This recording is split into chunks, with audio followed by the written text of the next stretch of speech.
My name is Elena, and for 5 long years, I was the backbone of a dream that wasn't even mine. A dream I believed belonged to us. A dream I paid for with my youth, my health, my future, and my heart. When I married Daniel, he was a first-year medical student drowning in textbooks, sleepless nights, and student loans. He had the intelligence of a prodigy, but the pocket of a pauper. His family couldn't help him financially. Mine lived paycheck to paycheck, but I had something no one else had. Unshakable faith in him. I worked 3 jobs. Yes, 3.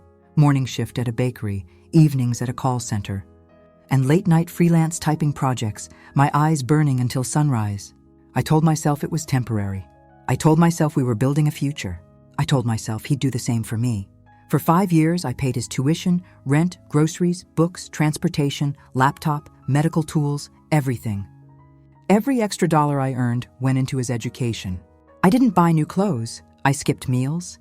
I postponed my own dream of doing a master's degree. I believed that love meant sacrifice, and sacrifice was what I excelled at. Daniel was always too busy. Too busy to go out, too busy to celebrate anniversaries, too busy to notice the bags under my eyes, the calluses on my hands, or the tears that slipped down my face when he wasn't looking. But I kept going, because love, I thought, would eventually reward me. Then came the day I had waited for, the day everything was supposed to change, his graduation.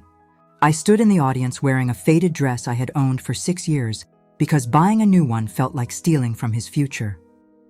My heart swelled with pride as Daniel walked onto the stage in his white coat and cap. Cameras flashed, families cheered. My hands trembled as I clapped for him, the man I believed would soon become the doctor he always dreamed of. He looked at me from the stage, but instead of smiling, he gave me a look I couldn't quite understand. A look that made something cold slide down my spine. A look that whispered, "Something is wrong," but I brushed it off. Today was supposed to be perfect. After the ceremony, he invited me to a quiet cafe. "Just us," he said, "no friends. No family, no celebration." That was the first red flag. A graduation with no joy is not a graduation at all. We sat down. I was glowing with pride, ready to talk about job offers, residency, our future home, our plans to finally start a family. But Daniel didn't even touch his coffee. He sat stiff, hands clasped tightly, eyes fixed on the table. "Elena," he said finally, "we need to talk." My heart froze. He didn't congratulate me for supporting him. He didn't thank me, he didn't hug me. He didn't say he couldn't have done it without me. Instead, he slid a white envelope across the table. I opened it. I wish I hadn't. Inside were divorce papers. My hands shook so violently the paper slipped from my fingers. I stared at him, waiting for him to laugh, to say it was a joke, a prank, anything. "Why?" That was all I could whisper. "Elena," he said coldly, "I've changed. We've grown apart. I want a fresh start. A fresh start after everything I gave him. After everything I sacrificed. I supported you for 5 years," I said, my voice trembling. "I paid for everything. I believed in you. I stayed when things were hard." He shrugged. "You chose to help me," he said. "I never forced you." My chest tightened. His words struck like daggers. "And now," he continued, "I want to focus on my career. You don't fit into that path anymore. I don't fit." The woman who fed him, clothed him, funded his education, carried him through breakdowns, worked every night, fought every battle, didn't fit into his life anymore. But it got worse, so much worse. "Elena," he said, "I've been seeing someone." The cafe air turned to ice. "She's a doctor. We met during rotations. We have more in common. She understands my world." "And what about me?" I choked out. "You'll be fine," he said, as if dismissing a stranger. "You're strong. You'll move on." He stood up. Just like that, no guilt, no sadness, no hesitation. I watched him walk away with the same coat I paid for, the same education I funded, the same future I built for him. He didn't look back once. As he disappeared into the street, I realized something. The man I loved died long ago. And the man who remained never loved me at all. With shaking hands, I pressed the divorce papers against my chest. My tears dripped onto his signature, his clean, confident signature, the only thing he had ever done cleanly in our marriage. But as broken as I felt, something inside me shifted. A spark, a whisper. "You gave him everything. Now it's time to give yourself something back. That day, sitting in that cafe with a shattered heart and a silent cup of coffee, I made a decision. If he thought breaking me would be easy, he was about to witness the greatest mistake of his life. Because what I didn't know yet was this: the universe had prepared a fate for me far greater than anything I had sacrificed. And Daniel was about to learn that betrayal has a price, a very, very high price. I don't remember how I walked home that day. Maybe I ran. Maybe I drifted. Maybe I tore through the streets like a ghost whose body was too heavy to carry. I only remember this. I fell onto the living room floor and cried until my throat burned and my eyes felt like they were filled with fire. 5 years. 5 years of supporting a man who threw me out like a broken chair. And the worst part? I didn't even hate him, not yet. I hated myself for being blind, for sacrificing everything, for believing a man who never once showed me the love I deserved. For 3 days I couldn't eat, couldn't sleep. I stared at the divorce papers, unable to sign them, as if signing meant agreeing that everything I did was meaningless, as if my sacrifice was nothing but dust. On the 4th day, something forced me out of the house. A letter. A letter from my father's lawyer. It said urgent. It said final. It said I needed to come to his office immediately. My father had passed away 2 years ago. Daniel was in the middle of exams, so I attended the funeral alone. He didn't even hold my hand that day. He didn't come. He said he was too busy. I should have seen the first warning there, but grief had blinded me. I walked into the lawyer's office expecting paperwork. What I found instead changed everything. A small metal box sat on the table, old, scratched, dented on the corner. My father's keepsake box. "This was your father's last wish," the lawyer said. "He said to give it to you when you needed it most." When I needed it most? How did he know? My hands shook as I lifted the lid. Inside were only 3 things. 1. A photo. 2. A key. 3. A sealed letter with my name written in my father's handwriting. I opened the letter with trembling fingers. "My beautiful Elena, if you're reading this, life has brought you to a place of pain. I am sorry I am not there to protect you." Tears slid down my cheeks. "I know you. I know your heart. You love too deeply, give too much, carry more than you should. And one day, someone may take advantage of that." The words stabbed me because they were true. My daughter, never forget this. A man who deserves you will lift you, not drain you. He will build with you, not sit on your shoulders while you break. I pressed the paper to my chest. My father knew. Even after his death, he saw what my living husband never could. Then the next lines made my breath freeze. "I have left you something to free you, to protect you, to give you back the life you will one day rebuild." The key in the box suddenly felt heavier. "Take this key and go to the address attached inside the photo. Everything you need is there, everything you deserve." Inside the photo's frame was a folded slip of paper, an address written in his script. The lawyer watched me quietly. "This was your father's private property," he explained. "He never told anyone else. He paid for it in cash many years ago." "What is it?" I whispered. "Go and see," he said gently. "It belongs to you now." I left the office with the box clutched in my arms, the cold metal key digging into my palm. The address led to a part of town I had never visited. Quiet, hidden, almost forgotten. At the end of a narrow street stood a small building, modern, beautiful, simple. My breath caught in my throat. A house. My father left me a house. With shaking hands, I slid the key into the lock. Click, I stepped inside and froze. Everything was spotless, fully furnished, perfectly maintained. Like someone had been taking care of it for years, expecting my arrival. A note lay on the kitchen counter. Another one in my father's handwriting. "This is your safe place. Your new beginning, not for him. For you, live here, grow here, heal here, and never beg someone to value you again." I collapsed to the floor, sobbing uncontrollably. While Daniel had been preparing to leave me, my father had been preparing to save me. In the quiet of that beautiful home, surrounded by the last gift my father left behind, the first flicker of strength returned. But fate wasn't done with me yet. As I stood in the living room, wiping my tears, I noticed something I hadn't seen before: a stack of unopened envelopes. All addressed to me, all sent over the past 2 years. From the same sender, Dr. Adrian Blake, Cardiology Department. My heart thudded. I didn't know any Adrian Blake. Why would a doctor write to me? Why so many letters? Why would they be in this house, my father's secret house? I opened the first envelope. And what I read inside made the floor sway under my feet, because the truth I had never expected was about to reveal itself. And Daniel? His betrayal was only the beginning. My fingers trembled as I tore open the first envelope. Inside was a neatly folded letter on crisp hospital stationery. Dear Elena, I have been trying to reach you for months.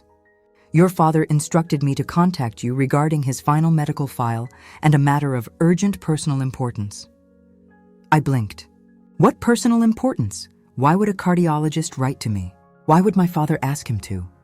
Confusion twisted inside me as I opened the second letter. This time the doctor's tone was more insistent. I believe your father wanted you to know something that can change the course of your life. Please visit me at your earliest. The third envelope was marked urgent, and the letter inside made my heart stop. Your father revealed something before he died. Something about your future, and the person you married.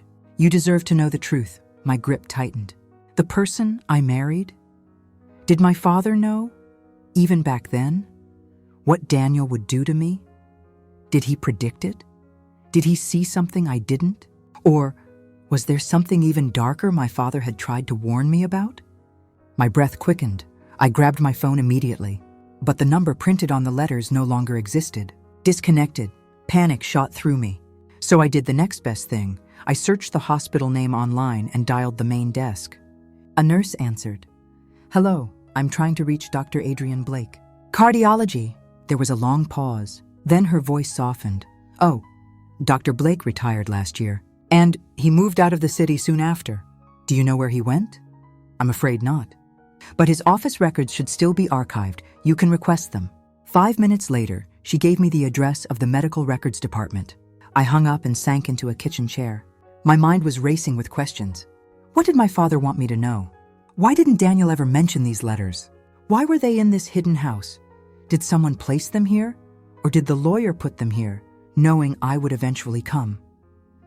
Before I could think further, my phone buzzed. A message from Daniel. My stomach twisted. Elena, be reasonable. Sign the papers. I'll give you $4,000 a month. It's enough. Enough. Those words made something in me snap. 5 years of sacrifice, 5 years of paying his tuition, 5 years of cooking, cleaning, supporting, cheering, and surviving. And he thought I was negotiating rent? I didn't reply, not a word. Instead, I forced myself up, grabbed the stack of letters, and walked through the house. I opened every drawer, every cabinet, every hidden corner. In the master bedroom closet, I found a small metal safe built into the wall. Another key, this time taped under a shelf, gleamed. My hands shook as I inserted it. Click, the safe door swung open. Inside were documents, photographs, folders, and a thick sealed envelope with my father's handwriting, for the day she learns the truth. I felt the air leave my lungs. My father knew. He knew something I didn't. I opened the envelope. Inside was a letter, and halfway down the page, my knees gave out. Because the letter said, Elena, someone close to you has been deceiving you for longer than you realize. He is not the man he pretends to be. My pulse hammered. Someone close? Daniel? No, this felt deeper, different, bigger. The next lines shattered me. I discovered his betrayal before I died. He forged documents, he manipulated you, and he used your kindness against you. My chest tightened. Forged documents? Manipulated me? Then he is connected to your father's company. He approached you years ago with an intention, not with love. I nearly dropped the letter. Daniel, my husband, the man I supported through medical school, approached me intentionally, not by chance, not by fate, not by love. Then came the line that turned my world upside down. His family owes a large debt. He married you because he thought you would inherit my assets, not knowing I had moved everything into your name already. My mouth fell open. Daniel married me. For money? But the worst part was yet to come. When he learned that you did not immediately inherit anything, he began planning to leave you after his graduation. He intended to take everything he could from you before walking away. Something inside me broke, my father had known, and I never saw it. He tried to protect me, even from the grave. My hands trembled so violently the paper almost tore, but there was more. I am leaving you this house, some documents, and the truth, so you never again trust someone who only sees your worth when they need something. I could barely breathe. In the safe were more documents, bank files, legal papers, financial statements, ownership deeds, all in my name. All transferred secretly by my father before he died. My father had secured my future while my husband had been destroying my present. I felt anger, rage, heartbreak, but underneath it all, a rising flame of strength. Then my phone buzzed again, a voicemail from a number I didn't know. I pressed play, and my blood turned to ice. Elena, this is Dr. Blake. If this message reaches you, please listen carefully. Your father discovered something terrible, something that puts you in danger. Do not trust your husband. Meet me as soon as you can. Your life may depend on it. The message ended abruptly, as if someone had cut the call. My heart raced. Danger? My life? Daniel wasn't just planning to leave me. He was planning something far darker, something my father knew before he died. And now I had only the first piece of the truth. What Daniel planned next would shake me to my core. The phone slipped from my hand. My heart wouldn't slow down, no matter how many deep breaths I forced. Danger, my life, my husband. The words from Dr. Blake's voicemail echoed in my skull like a warning siren. I replayed it just to be sure I hadn't imagined it. But no. His voice trembled with urgency, with fear, with something unspoken. Whatever my father found out before he died wasn't small. It wasn't some misunderstanding. It was something dark, something dangerous, and somehow Daniel was at the center of it. I looked back at the safe, its contents spilling out. Legal files, financial transfers, letters, and deeds. All in my name, all transferred quietly, all hidden. My father didn't trust anyone else with this. Not even Daniel, especially not Daniel. I sat on the floor, my back against the wall, still gripping my father's letter. Tears blurred the ink. Why didn't you tell me, Dad? Why didn't you warn me when you were alive? Then I read the final sentence again. He intended to take everything he could from you before walking away. But now, after the voicemail, I knew it was more than that. He didn't want money, he wanted control. And when I wouldn't give it, I became a threat. My phone buzzed again. Daniel. Again. Elena. Call me back. You're acting childish. Childish? I wanted to scream, but I didn't answer. I couldn't. Instead, I wiped my tears and forced myself to think clearly. Something wasn't adding up. Daniel had been distant for months. Cold, short-tempered. Always busy, but recently his behavior had changed. He'd suddenly become nicer, more attentive, more careful. Now I understood why he was waiting. Waiting for the exact moment I would sign the divorce papers. Waiting to secure those monthly payments. Waiting to trap me legally before walking away with everything he could squeeze out of me. My father's words played in my mind again. He used your kindness against you. And now I saw it clearly. Daniel wasn't the man I married. He was someone who studied me, learned me, targeted me. A knock on the door jolted me back to reality. My heart nearly exploded. I froze. Another knock, louder this time. Hello? A man's voice. I exhaled shakily. It was the real estate agent. I forced myself to stand and open the door. He smiled warmly. Just checking if you need help with anything, Ms. Elena. No, thank you. He nodded and stepped back. If you need the property documents, they're in the cabinet near the living room. Your father requested they be stored here. My father requested? My voice cracked. Yes, the agent paused. He said you'd come here someday. He was very specific about preserving everything exactly as it was. I nodded slowly, unable to speak. After he left, I shut the door and locked it. My father had prepared this place for me, not as a gift, as a warning, as a lifeline, as the final protection he could give me. I returned to the bedroom, grabbed the documents from the safe, and laid them out on the bed. Among them was a red folder labeled only with one word, confidential. I hesitated. Then opened it. Inside were printed emails, screenshots, bank statements, a timeline, notes in my father's handwriting, and at the very top, the words that made my blood run cold. Daniel's family background. Urgent. I read the first page, and the truth hit me like a punch. Daniel wasn't from a struggling, hard-working family like he had always claimed. Far from it. His family wasn't poor. They were in debt, yes, but not because of bad luck, poverty, or hardship. They were in debt because of criminal involvement, fraud, money laundering, illegal investments, hidden bank accounts.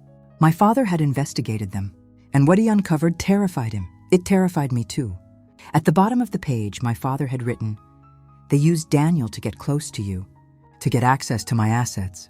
He is not innocent. Be careful. My legs weakened. My father knew. He knew Daniel didn't fall in love with me.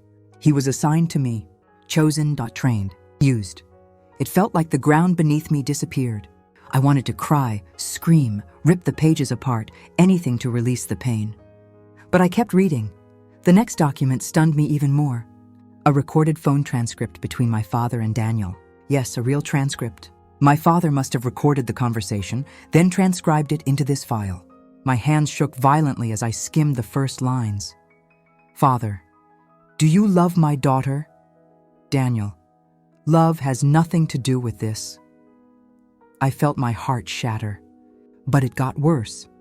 Father, if you hurt her, Daniel, I need what she will inherit. That's all.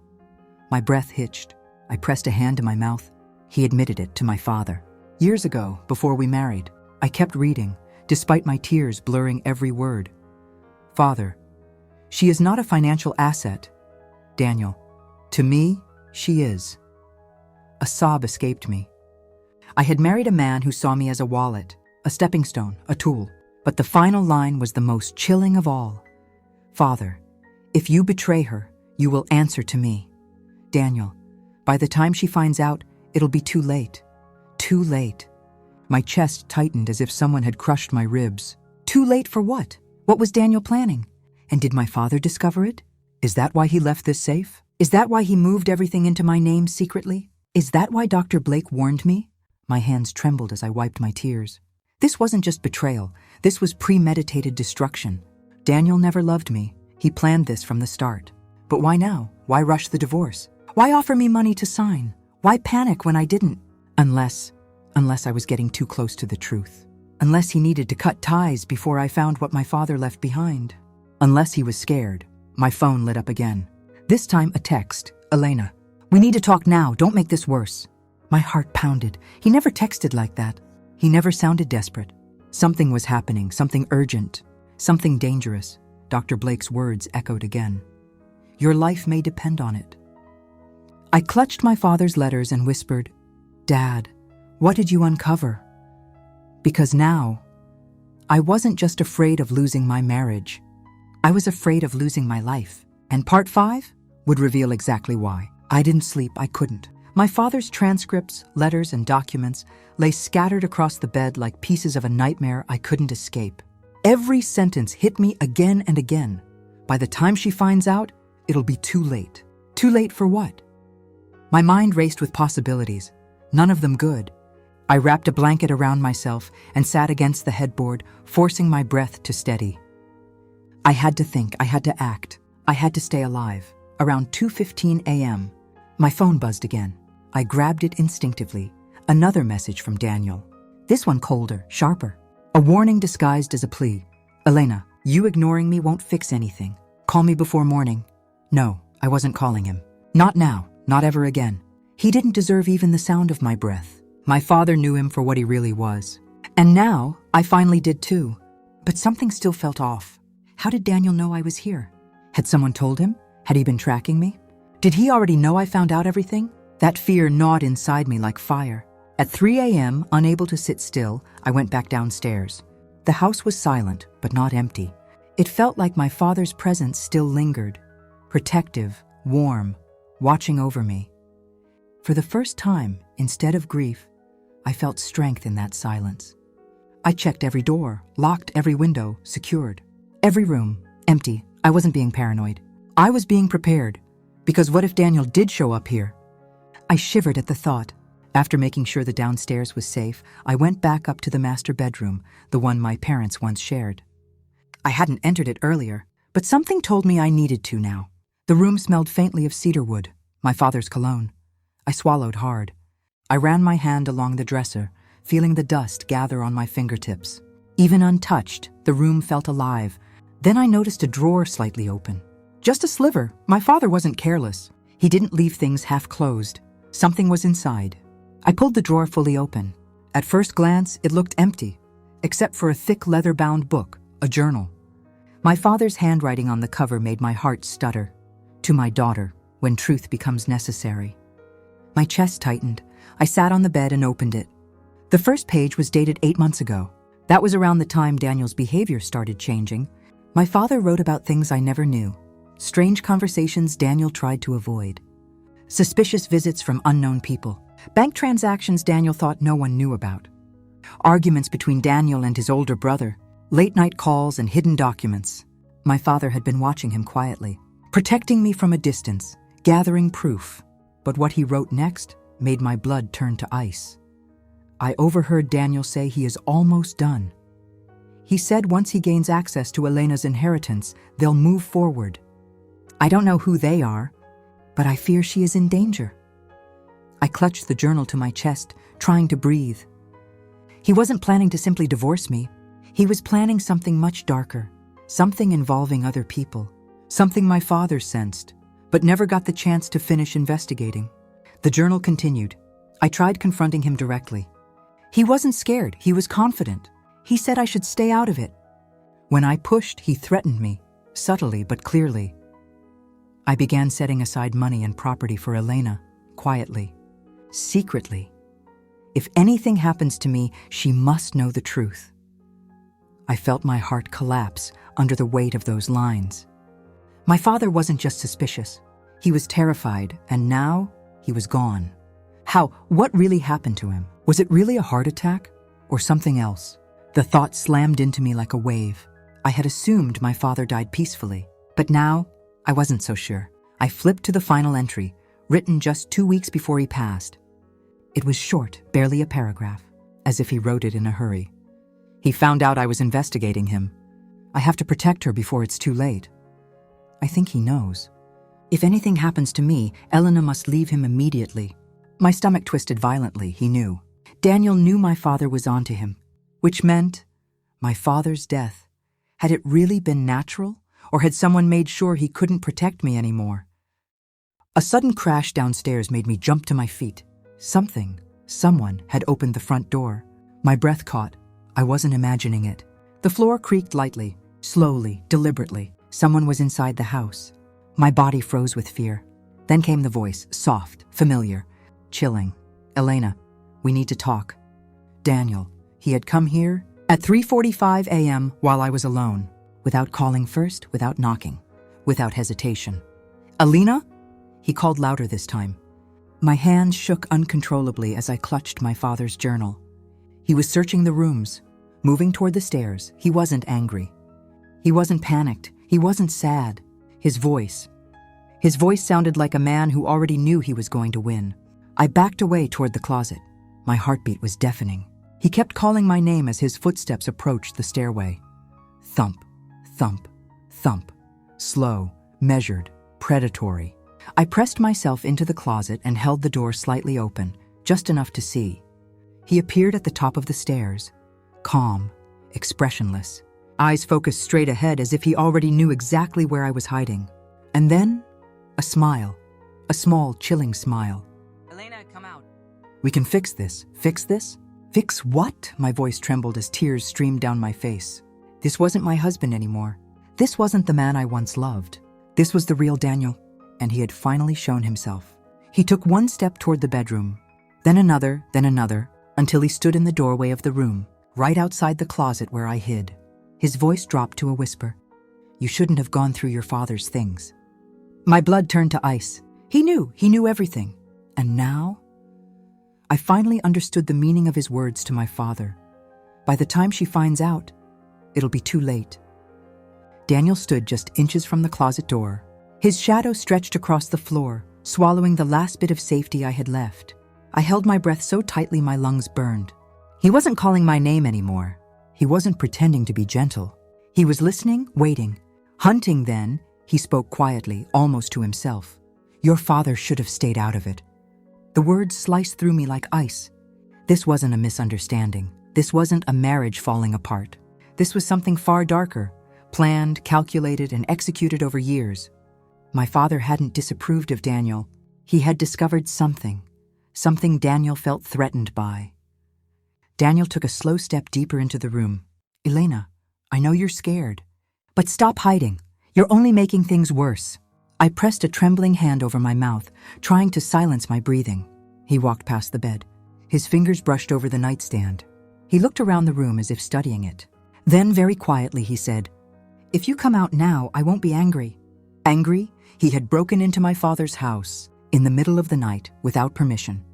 He had hunted me room by room, and now he was standing inches away from discovering me. I looked down at my phone. I had turned the sound off, but I hadn't called anyone. Should I call 911? Should I run? Should I stay quiet? I had seconds to choose. Before I could move, Daniel stopped walking. He stared at the bookshelf on the opposite wall. Then he slowly turned his head toward the closet, right toward me. My heart dropped into my stomach. His voice emerged low, dark, and confident. "You're in here, aren't you?" I froze. He reached for the closet door, his hand wrapped around the metal handle. I squeezed my eyes shut. This was it. Then 3 sharp knocks at the front door. Daniel jerked his head toward the stairs. Knock, knock. Knock firm. Commanding, authoritative. Daniel cursed under his breath. "Who the hell is that?" I didn't dare move. Then a voice came from downstairs. A deep male voice. "Police, open the door." My entire body collapsed with relief. The police? How? Who called them? I hadn't. Daniel certainly hadn't. Was it a neighbor, or could it be my father's lawyer? Had he sensed something was wrong? The pounding grew louder. "Police! Open the door now!" Daniel panicked. He ran out of the room and down the hallway, muttering curses under his breath. This was my moment, my only chance. I threw open the closet door and ran out. My legs shook violently, but I forced them to move. I rushed into the hallway, gripping my father's journal like a lifeline. Below, I could hear Daniel at the front door. His voice was tense, angry, barely controlled. "It's 4 a.m. Why are you here?" The officer replied, "We have a welfare call for a woman in this house. Open the door." Another officer added louder, "We're not asking again." I ran to the top of the stairs. Daniel whipped his head up and saw me. His face went white, then red, then twisted with something feral. He hissed, "What did you do?" I shook my head. I didn't speak. I couldn't. The officers knocked again, this time hard enough to rattle the walls. "Open the door!" Daniel turned toward the noise. Then back toward me. He wasn't going to open it. He was going to do something else, something desperate. I could see it on his face. He walked toward the stairs, slowly, purposefully. "Elena, come here." "No," I whispered, my voice barely audible. He took another step up the staircase. "We can still fix this." "Knock, knock, knock. Open the door or—" "We break it in," Daniel snapped. He charged up the stairs toward me. I screamed. The officers heard it. A split second later, the door exploded open. The crash echoed through the house. Flashlights swept across the living room. "Police, hands up!" Daniel froze halfway up the stairs. His eyes widened. He looked back at the officers, then at me, then at the journal in my hands. And in that split second, he made a choice. A stupid, reckless, damning choice. He ran. He bolted up the stairs toward me, fury and desperation drowning his face. I stumbled backward, nearly falling. The officer shouted, "Stop! Don't move! Hands where we can see them!" He didn't stop. He lunged. And that was the moment, the exact moment, officers tackled him mid-step. His body collided with the wooden stairs so hard the sound echoed. He screamed in rage as they pinned him down. Handcuffs clicked, officers yelled orders, and I stood there, shaking uncontrollably, as the man I once loved was dragged down the stairs like a criminal he truly was. He fought them the entire way. "Let me go! She's my wife! This is a mistake!" But the officers didn't listen. They forced him out of the house and into the night. The door slammed behind them. Silence filled the house. A different kind of silence, a safe one. I collapsed onto the floor, sobbing into my hands. I wasn't alone anymore. I wasn't trapped. I wasn't hunted. For the first time in years, I was free. I hugged my father's journal tightly to my chest. His last gift, his final protection, his silent warning. He hadn't been able to save himself, but he had saved me. The house was silent again. But this time, it wasn't the silence of danger. It was the silence of freedom. I sat on the cold wooden floor, hugging my knees, my father's journal pressed against my chest. My body shook uncontrollably as everything I had endured crashed over me at once. Fear, betrayal, anger, heartbreak.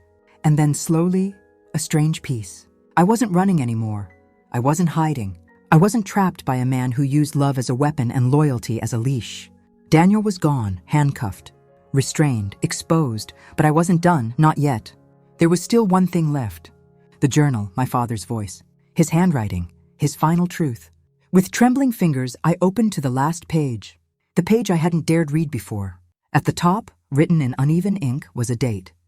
The day before he died. My throat tightened. I read slowly. If you are reading this, it means the truth has finally found its way to you. I am not leaving you money or property. I am leaving you something stronger. Knowledge. Your husband is not who he pretends to be. I discovered documents, fake accounts, hidden debts, forged signatures, some with your name, some with mine. All leading back to him. He planned to use you long before he married you. My heart dropped. Tears blurred the ink, but I kept reading, breath trembling. I tried to warn you gently, but you were in love, and love can be blind. I understand that now. I confronted him. Not as your father, but as a man protecting another. He threatened me. He said he would take back everything, even if it meant taking you away from me. I felt the room tilt under me. My father, my gentle, quiet, patient father, threatened by the man I trusted most. I don't want you to live in fear, Elena. I want you to live in truth. Take this journal to the authorities. They will know what to do. And when you finally leave him, because you will, you must not look back. I love you, I always have, even when I didn't say it enough. Your father. I closed the journal and held it to my chest, letting the sobs take over. He had known, he had tried to save me, and in the end, he still did. By morning, I was at the police station. An officer named Rebecca sat across from me. Tough, calm, sharp-eyed, I handed her the journal. She read it slowly, her face tightening with every page. Then she said, "Elena, your father didn't die naturally." My heart stopped. "What?" she continued carefully. "His case was closed quickly, too quickly. But with this journal," she tapped the cover, "we can reopen the investigation." My hands shook so violently she reached across the table and held them to steady me. "You're safe now. I promise, for the first time in years, I believed it." 3 months later, I sat in court. Daniel entered the courtroom wearing a prison jumpsuit, his arrogance gone, replaced by a hollow, defeated stare. When he saw me, he tried to speak. I didn't look away. The courtroom heard everything. The forged documents, the stolen money, the fake insurance papers, the threats, the manipulation. My father's journal, and finally, his confession. He broke under pressure and admitted to everything except harming my father. But with the journal now evidence and the medical examiner reviewing the case, the investigation reopened. He would stand trial for that next. This time he wouldn't escape. A year passed. Slowly, painfully, beautifully, I rebuilt. I sold nothing of my father's. I restored the house room by room. I planted his favorite flowers in the garden. And one quiet morning, while drinking tea on the porch, I felt him. Not in the room, not in the air, but in me. His strength, his patience, his quiet wisdom. I opened the journal again. Not out of fear, not out of grief, but out of gratitude. His last page once told me to run. Now it reminded me what I had survived. I recorded a voiceover that afternoon for the documentary the police asked me to help with. The closing line was mine, my voice steady at last. Sometimes the people who break us also make us stronger. Sometimes the truth comes too late, but sometimes it arrives right on time to save us. I closed the journal gently and whispered, "Thank you, Dad."